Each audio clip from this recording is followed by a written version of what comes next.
Welcome to the 127th episode of the Reading and Writing Podcast. I'm your host, Jeff Rutherford. Stay tuned for my interview with Django Wexler, the author of the new Flintlock fantasy novel, The Thousand Names. Stay tuned for the interview. So welcome back to the Reading and Writing Podcast. My guest today is Django Wexler, author of a new fantasy novel, The Thousand Names, Book 1 of the Shadow Campaigns. Django, welcome to the podcast. Hi, glad to be here. Sure. Well, at the outset, can I have you read the first couple of pages or a couple of pages from your new novel, The Thousand Names? Sure.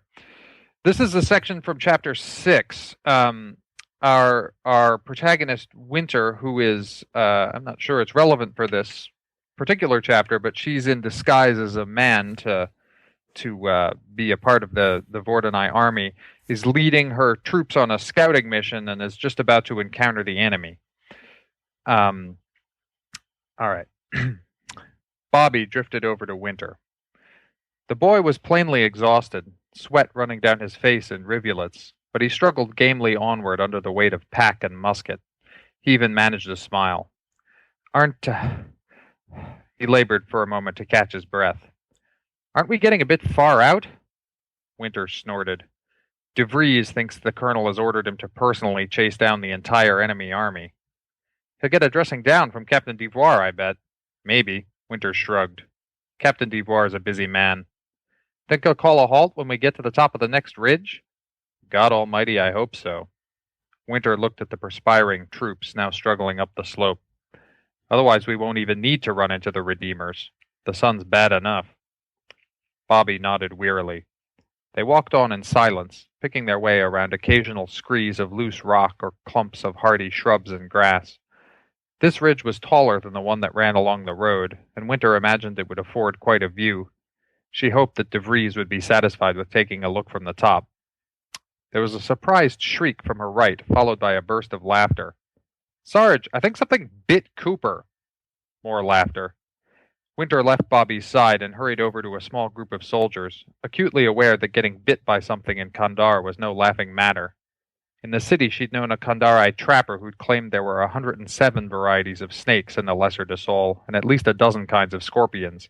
Each was dangerous in its own particular way. On inspection, however, Cooper turned out merely to have stepped in a pricker bush, whose barbed thorns had snagged his trousers and drawn angry red scratches down his leg.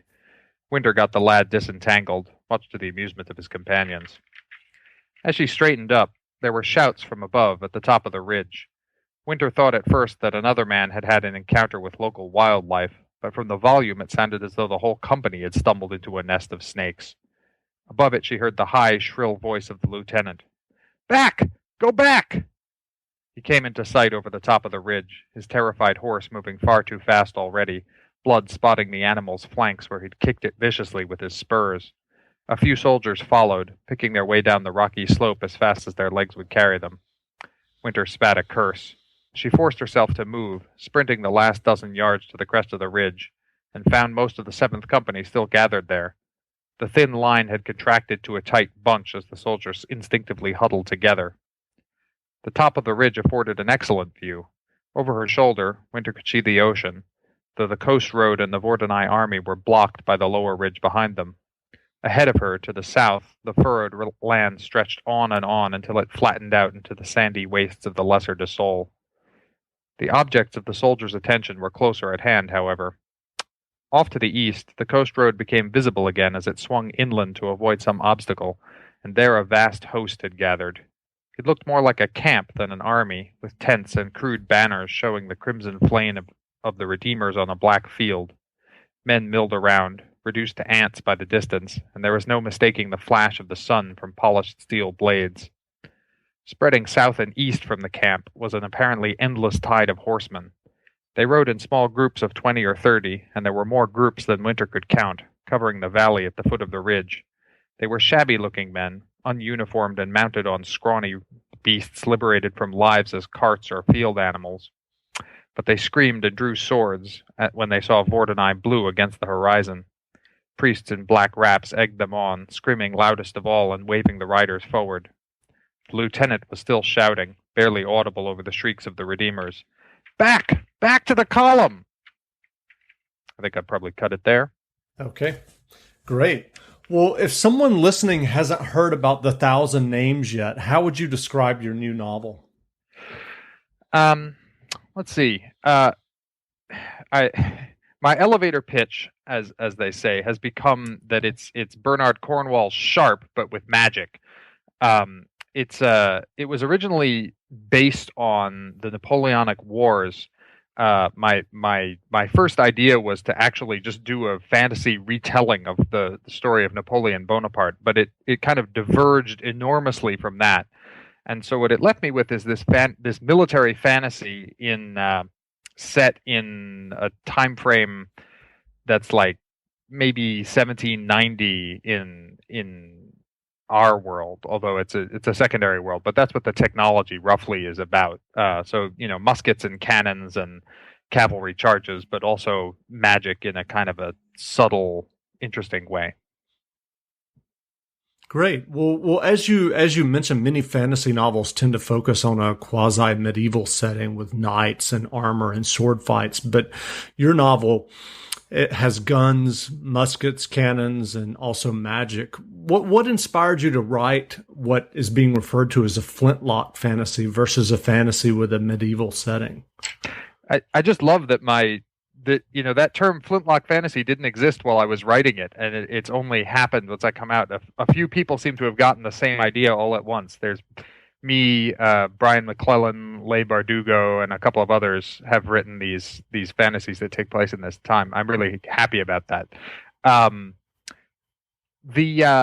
For me, it was saying that I'm a fan of George R.R. Martin is kind of cliche now, but in 2000, which is about when I was reading him for the first time before the HBO series, it's hard to remember how much of a revelation that was, that he took this sort of knights and castles medieval fantasy and brought it back closer to its historical roots, that it was not such a nice time, particularly for the people who were not lords and ladies. And that really resonated with me. And I love the idea of doing a fantasy, but taking a lot of inspiration from history. And I also felt like George Martin had kind of done the Knights and Castles thing maybe as well as anyone was going to do it. And so I thought, well, if I'm going to do this, if I'm going to do the sort of historically based fantasy, I need to do something else. And it had always been a little weird to me that with all of history over the whole world to choose from, fantasy authors for their archetype basically focus on the 13th century in England, or even a sort of weird version of the 13th century filtered through Mallory and Tolkien and D&D. So I thought, okay, let's do something else. And then I read a book called The Campaigns of Napoleon by David Chandler, which is a spectacular history, which I recommend to everyone if you're into campaigns. And I thought, this is it. This is what I want to do. And so that's kind of what I ended up doing. That's great. Well, when you started working on the 1,000 Names, as you just described, did you have the magical element in mind from the beginning? Because as you've mentioned, and as the book shows, I mean, a vast portion of the book could be read as kind of a take on Napoleonic, without a ton of magic. So I just wondered, what the process was for you in kind of integrating that magical element into the overall plot. It's interesting. So I knew that there was going to be a magic system because I needed, I'm a fantasy fan at heart. It would be hard for me to write a book without one. I love that stuff.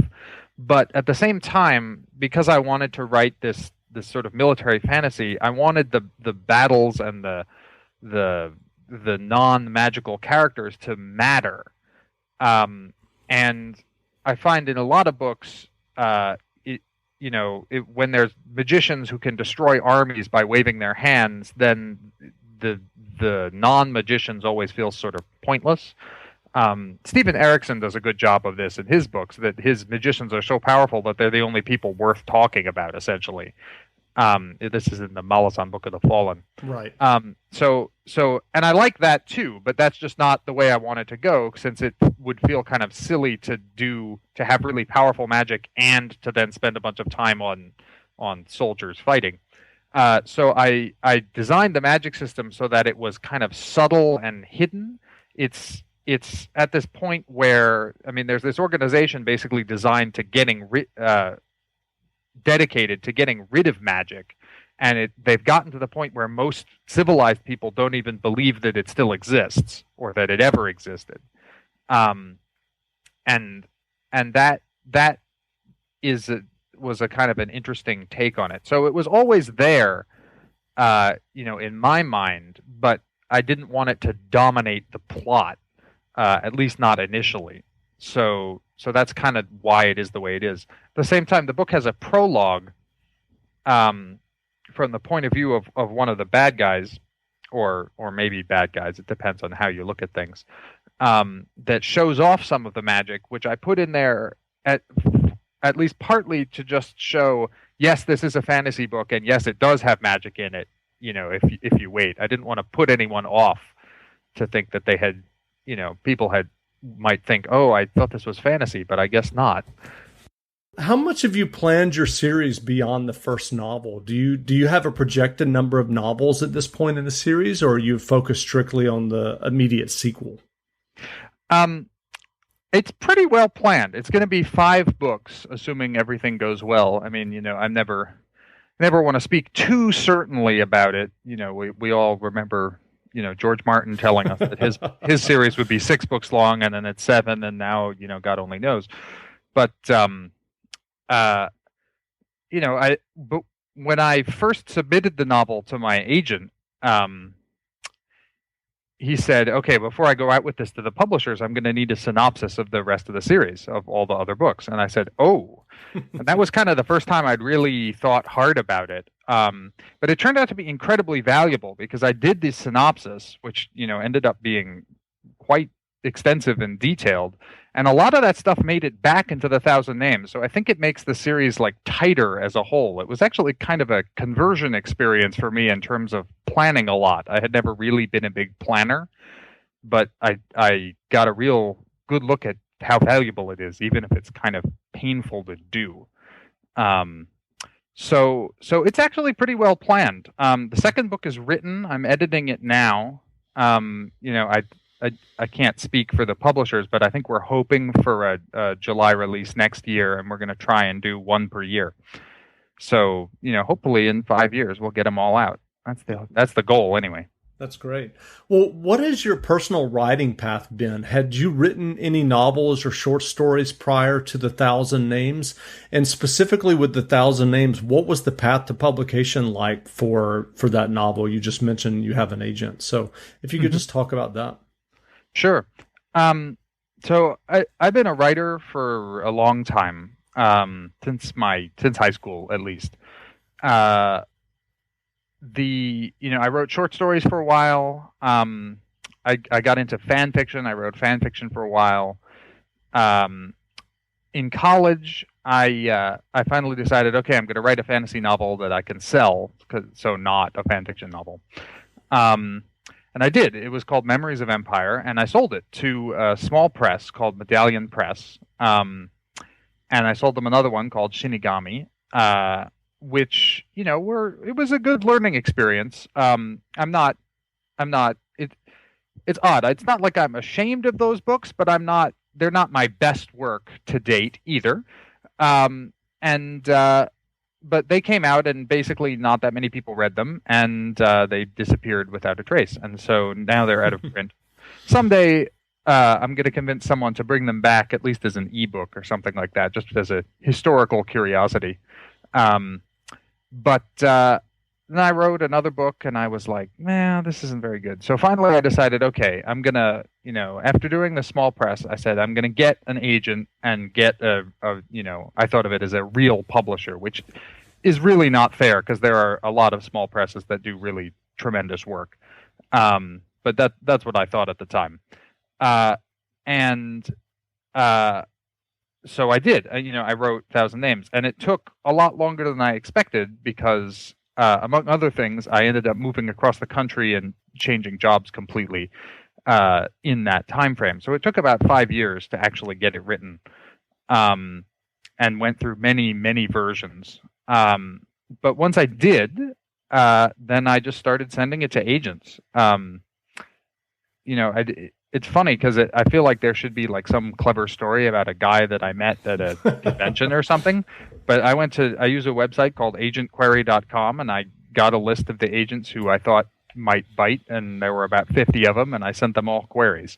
And I think I got probably 2 positive responses. And my agent, Seth Fishman, it actually took him 2 tries to successfully, read the book. He turned me down the first time, but I kind of got another shot at him, and he loved it the second time. And what was, I'm just curious, what was that second shot? Did you revise it and send it back to him? It turns out I had a personal connection. His a guy at his agency knows somebody that I know, and they were like, hey, do you know this Django Wexler guy? And he's like, I think I rejected him. And they're like, did you read his book? I don't know. You'd have to ask Seth exactly how that went down. Sure. But what he said to me later was that at the time I first queried him, his roster was like really full. And then the second time he had just gotten an assistant and kind of expanded responsibilities and was looking for new stuff. So the moral is hopefully not that like you need personal connections, because I really don't think that makes much of a difference, but rather that, keep trying, because getting turned down by someone is almost never like personal. It's usually has much more to do with just where they are at any given time. Sure. But anyway, so Seth took the book, and we did another draft based on his feedback. The big obstacle was that it's really long for an unknown author to do. I mean, 1,000 Names at the time was about 215,000 words, where 100,000 words is usually considered about right for a fantasy novel. And so he thought that was going to be tricky, but we managed to sell it.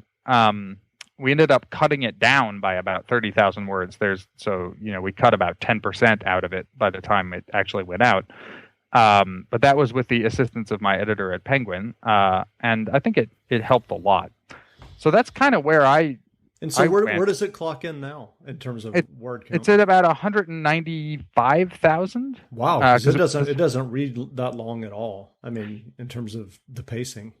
Yeah, well, fantasy is kind of a weird genre, because the big names in fantasy write these enormous books. Sure. I think Pat Rothfuss's The Wise Man's Fear is like 400,000 words or some gigantic number.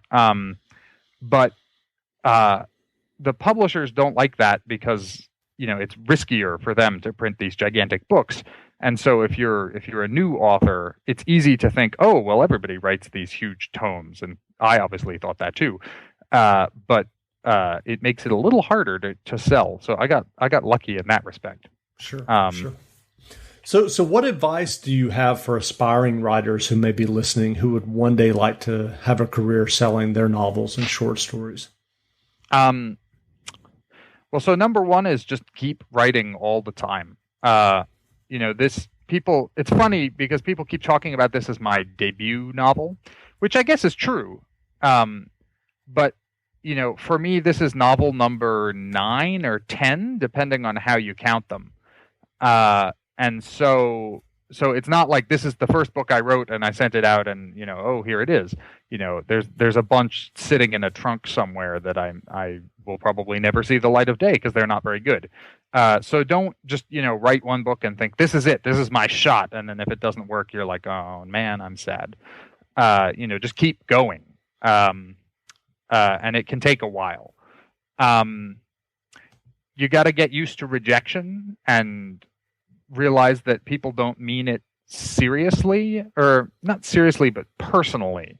I always try to picture the scene at a publisher or an agent's office where you have some unpaid intern who's reading, 50 manuscripts a day, and his job is to pass maybe one onto his boss for consideration.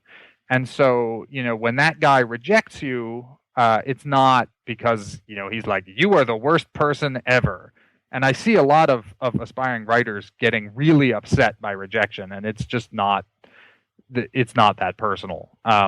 You're right. I worked at a literary agency, so in New York City, so I know exactly what you mean.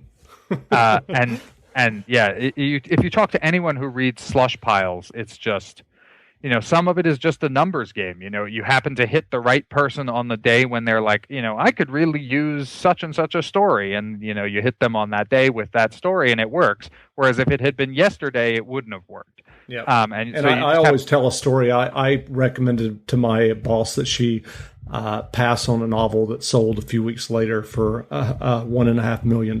So. Oh yeah. That if you it's talk all to subjective. Yeah, if you talk to agents in New York and editors, every one of them has a story like, "Oh, I passed on 50 Shades of Grey," or "I passed on Harry Potter," or whatever. They all have these stories about the one that got away, as it were. So that's good advice. So yeah, keep trying and be persistent. In the modern world, we're in a really interesting time as far as self-publishing goes. And I think that's still kind of in flux and changing rapidly, and so it's really hard to give good advice. And obviously, I'm not qualified anyway, since I don't do that. But my advice would be, don't rush into it. I see a lot of people who finish the draft of a book and just throw it up on Amazon, and they're like, "Haha, I'm published," and that's just not going to get you anywhere. I think it was Michael Sullivan who said something like, if you're self-publishing a book, your goal should be for it to be as good as any book that comes out of a traditional publisher. And that means, editing and revising and getting a good cover and all that stuff if you want it to get anywhere. So I'm not saying like never do self-publishing, but you got to really take it seriously. Sure. So what books and authors have you read lately that impressed you or that inspired you that you would mention?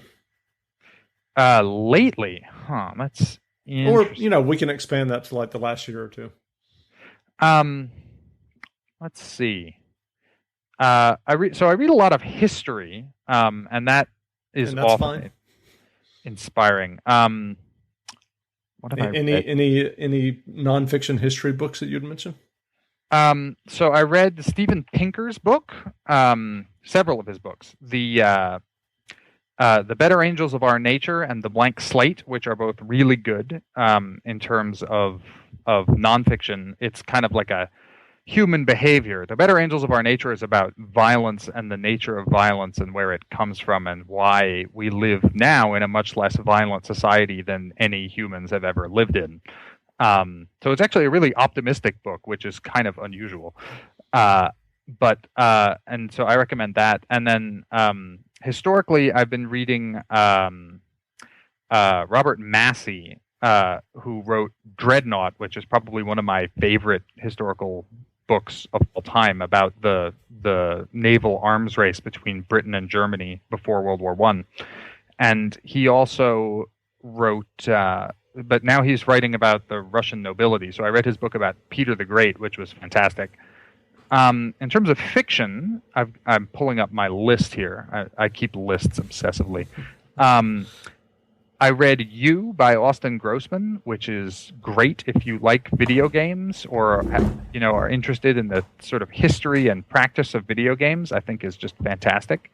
I read Neil Gaiman's new book, which I love. I'm a Neil Gaiman fan from way back.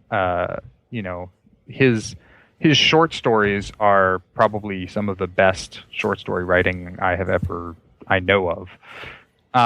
So that was great. After Cameron Hurley published an article online about women in genre fiction and how not to treat them, and that was really good. And I ended up reading her book God's War, which I really liked. It's kind of a weird science fiction thing set in a world where they have, organic insectoid life to do all their work, basically. So they have insects, almost magic, although it's sort of technically a science fictional setting. I like Brian McClellan's book. Obviously, it's in my.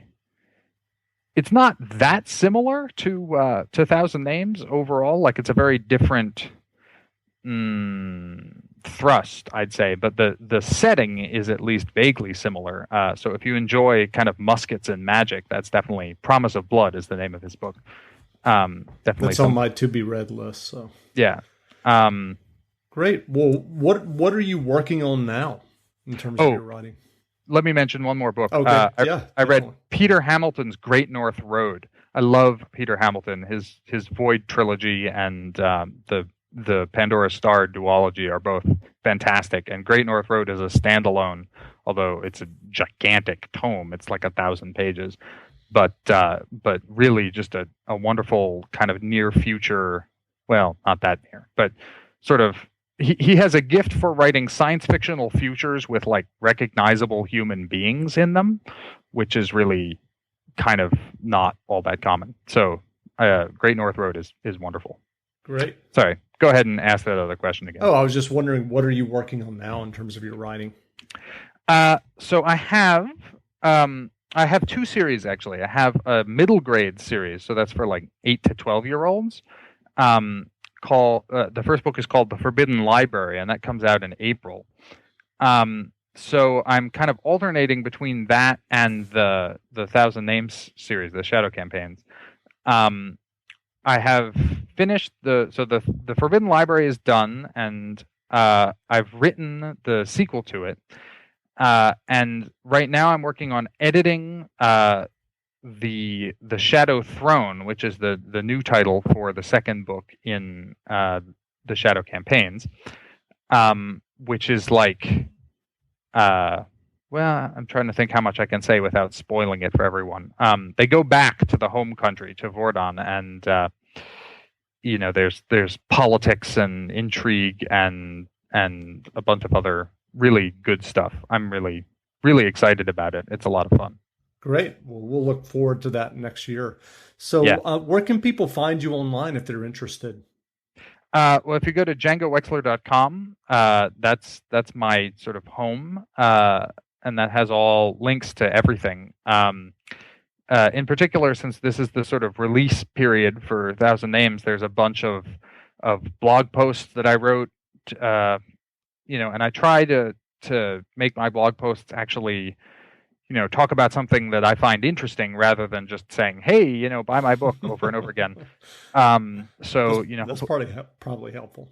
Well, you never know. I mean, it's hard. It makes it easier for me to write anyway. Yeah. It gets a little boring writing, buy my book over and over again. There's that scene from The Critic with the robot that goes, buy my book. Yeah. But people can check that out. And I'm also collecting reviews of the Thousand Names. There's been some very kind reviews from various sources. And social media-wise, I spend most of my time on Twitter. So if you go to Twitter at Django Wexler, that's me. If you can't spell my name, by the way, it's Django. Although now that Quentin Tarantino came out with his movie, everybody knows how to spell it. Before that, people would be like, what, Django? The D is silent. D is silent, indeed.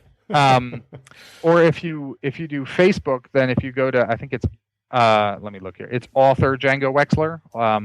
That's my Facebook profile, which is mostly just ported from my Twitter. But if you prefer to read it that way, that's also good.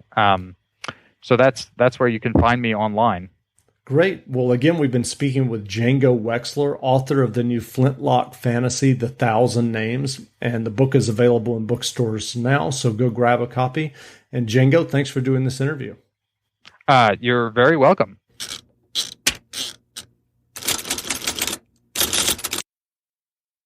Almost 90% of women have cellulite. And guess what? It's not their fault. We don't choose cellulite, but we can choose a different way to treat it. Meet Quo, collagenase Clostridium histolyticum, AAES, the first and only FDA-approved prescription injectable for moderate to severe cellulite in the buttocks of adult women. This non-surgical treatment is injected by an aesthetic specialist in 10 minutes or less. Individual results may vary. Do not receive if you are allergic to any collagenase or ingredients in Quo or have an infection at the treatment site. May cause serious side effects, allergic reactions including anaphylaxis, and injection site bruising. Seek medical help right away for any signs of allergic hypersensitivity. Tell your doctor about all your medical conditions if you have a bleeding condition or take medicine that prevents clotting. Most common side effects include bruising, pain, hardness, itching, redness, discoloration, swelling, and warmth at the injection site. Ask your doctor about all possible side effects and for product information. If you're ready to get to the bottom of your cellulite, learn more and find a specialist at Quo.com.